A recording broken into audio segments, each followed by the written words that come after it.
साथियों, आइए मेरे इस YouTube चैनल यूनिक स्टडी में आप सभी का हार्दिक हार्दिक अभिनंदन।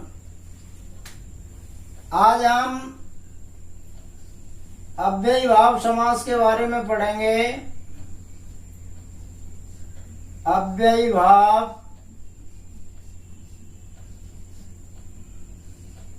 समास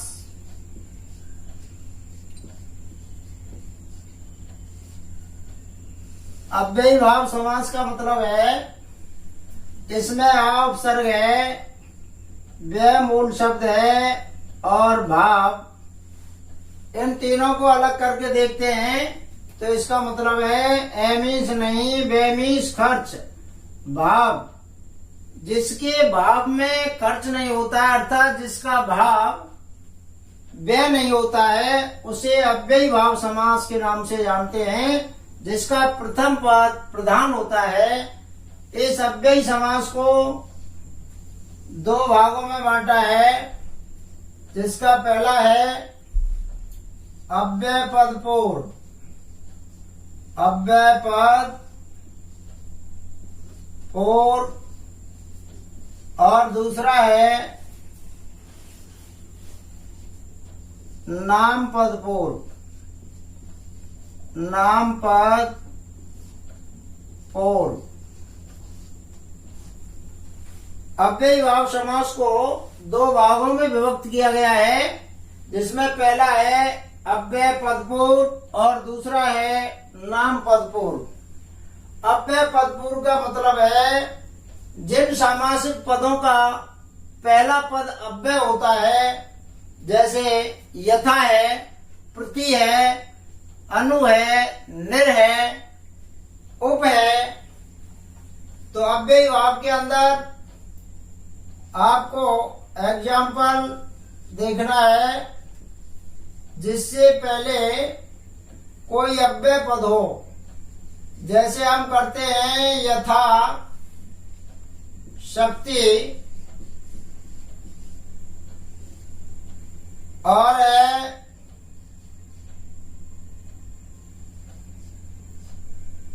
यथा सामर्थ, और भी हमारा प्रति अव्यय शब्द है प्रत्येक। इसको हम देखेंगे, इसमें अव्यय पद आपका प्रति है, क्योंकि इसका संधि विच्छेद करते हैं तो प्रति यड़ संधि के अंदर आता है प्रति प्लस एक। तो इसमें पहला पद प्रति अव्यय है, इसमें यथा अव्यय है, इसमें यथा अव्यय पद है। तो जिसका पूर्व पद अव्यय हो, पीछे से देखिए, जिस सामासिक पद का पूर्व पद अव्यय हो, तो यहाँ पूर्व पद ये है और अंतिम पद शक्ति है। तो पहला पद अगर अव्यय पद से युक्त होता है तो उसमें अव्यय पद पूर्व समास होता है। समास विग्रह करते हैं जिसमें यथा अव्यय पद दे रखा है, ऐसे सामासिक पदों का समास विग्रह करेंगे तो इस अव्यय पद को हटा दिया जाता है, अंतिम पद को ज्यों की त्यों लिखकर के अनुसार सब जोड़ देते हैं। तो शक्ति के अनुसार ये इसका समास विग्रह है, समास विग्रह। ऐसे ही आगे हम देखते हैं यथा सामर्थ, इसमें भी अव्यय पद यथा को हटा देते हैं और अंतिम पद को ज्यों की त्यों लिख देते हैं सामर्थ के अनुसार। अगर हमारा सामासिक पद प्रति अव्यय शब्द से प्रारंभ हो रहा है तो इसका समास विग्रह करेंगे तो प्रति शब्द को तो पूर्व में हटा दिया जाता है, अन्य पद को दो बार लिख दिया जाता है। समास विग्रह करने पर निकल के आता है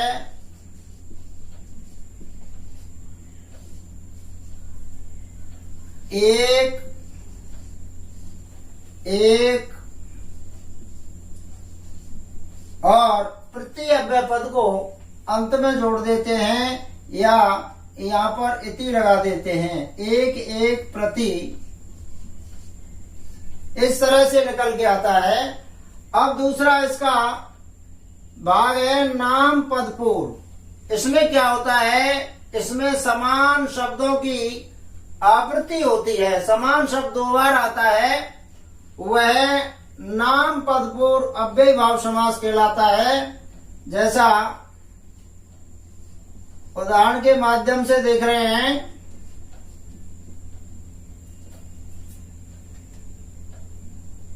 बार